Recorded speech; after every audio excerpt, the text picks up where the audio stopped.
was the ephod? What was the ephod that was used thousands of years ago? Tell us about that. Yeah, the ephod was really, it looked like an apron for the high priest. An apron? Yeah, it was like an apron, right? And this was connected to a breastplate. Now this breastplate was folded, and inside this, like a pocket inside, was a parchment with God's name. Because on this breastplate, which was joined to the ephod, there were 12 stones, and the names of the 12 tribes were engraved on it. And then, when a question was asked by the high priest, then the letters of the tribes, I mean those letters which have the answer, came out.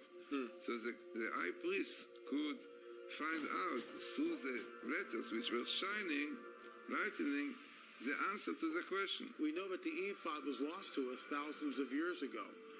Is it possible that maybe someday we'll find the ephod? Maybe, like other parts of the temples, we don't know something in the Vatican, we don't know, but we have to get them back. They are hidden somewhere, no doubt. Do you think that the Torah codes may be a type of a modern day ephod? What can you tell us? Now this was amazing really thing that we found when we put the Hebrew word code Torah, which is this really Torah code. Then we put the word ephod, it came there 3 times. It came exactly on the same line with the word code Torah, clearly showing connection between the Torah code and the ephod. And then what we have also there, dates, interesting, when it started coming to the world, this idea of the codes. They knew about it. It was really 1976. Then, interestingly, it came also this year, and pinlight came there. Unbelievable. Pinlight came there, minimal in the Old Torah. Unbelievable. Clearly showing that's amazing. That Pinlight is supposed to be very much involved in it and bring to the world also, because amazingly it came every very small amount of letter in between Pinlight. So it was a minimal. So altogether, this table shows that Torah codes are connected to the ephod, as it appears so many times with the same story. And also it appeared with the word Urim v'Tumim, with the lights and completeness. Urim v'Tumim, we say this was the parchment with the names of God, which was called Urim Tumim.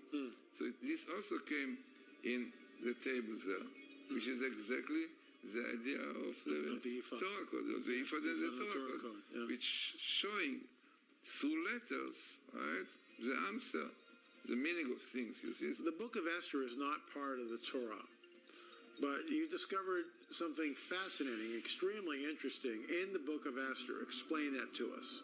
This was found by Rabbi Glazerson. In fact, he was the first one who wrote. He would count on the 3x5 cards. Now, what he did is amazing. This is really what you cannot understand without computer. A man could do it. He counted the number of letters of the scroll of Esther.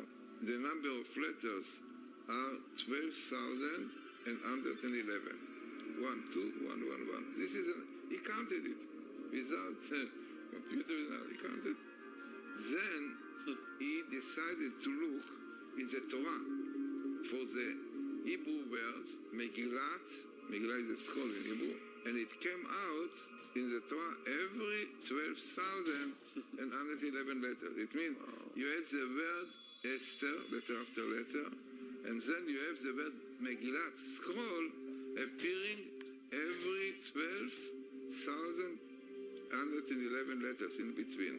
Amazing. So it means the number of letters of the scroll of Esther is a skip of its appearance in the Torah.